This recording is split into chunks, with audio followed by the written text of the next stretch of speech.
Hello everyone.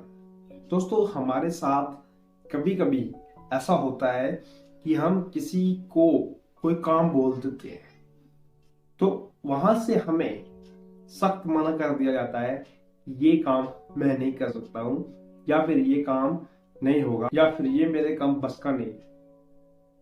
तो हम ये सुनकर वहां से नाराज होकर घर पर आ जाते हैं, या फिर हम गुस्सा कर लेते हैं उस चीज का कि इसने हमें मना कर दिया।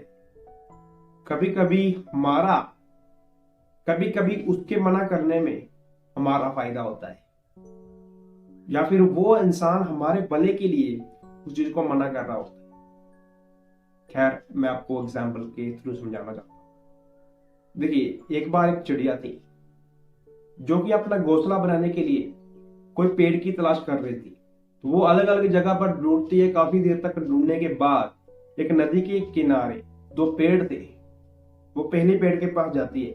वो पहले वाले पेड़ से पूछती है कि मैं तुम्हारे ऊपर अपना घर बना सकती हूँ, घोंसला बना सकती हूँ। वो पहले वाला जो पेड़ है वो मना कर देता है। वो चिड़िया जो थी वो वहां से जाकर वो दूसरे वाले पेड़ के पास चली जाती है। दूसरे वाले पेड़ से वो पूछती है कि मैं तुम्हारे ऊपर घोंसला बना सकती हूँ। तो वो जो दूसरे वाला पेड़ है वो उसको परमिशन दे देता है। वो चिड़िया जो थी वो दूसरे वाले पेड़ के ऊपर वो घोंसला बना लेती है। वो वहां पर अपने बच्चों के साथ वो रहने लगती है।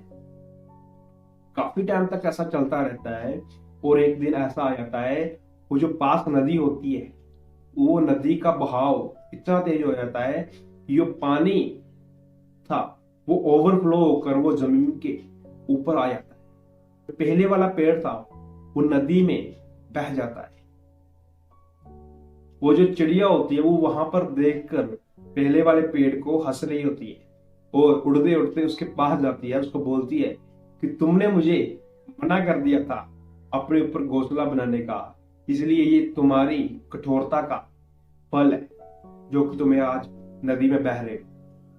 जो नदी में पेड़ बह रहा था उसने चिड़िया को बोला कि मुझे पता था मेरी जड़ें कमजोर है, इसीलिए मैंने तुम्हें मना कर दिया था कि मेरे ऊपर घोंसला बनाने का, कि अगर तुम मेरे ऊपर घोंसला बनाती तुम्हारे बच्चे भी आज मेरे साथ नदी में बह रहे होते। चिड़िया ये सुनकर उसको बहुत दुख हुआ, क्योंकि वो उसके ऊपर हंस रही थी।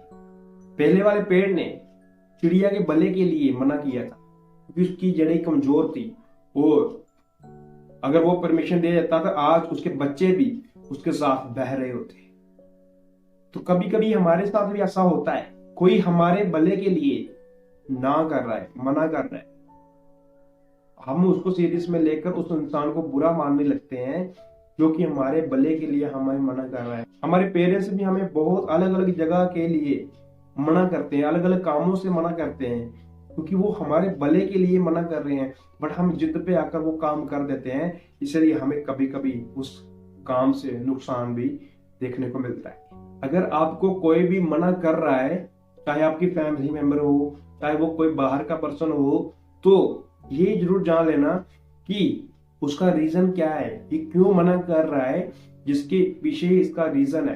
ऐसा नहीं है कि इसके पीछे, मना करने के पीछे क्या रीजन है, ना कि आप जो है उस पर्सन को बुरा मानने लग जाओ, या फिर उसका गुस्सा करने लग जाओ, या फिर आपका रिलेशन में डिफरेंस आने शुरू हो जाएंगे। अगर आप ऐसी बातों पे गुस्सा कर रही हो तो मना करने के पीछे कारण जान लेना चाहिए। मना करने के पीछे कारण जान लेना चाहिए। तो मिलते हैं एक नई वीडियो में एक नए टॉपिक के साथ। Thank you.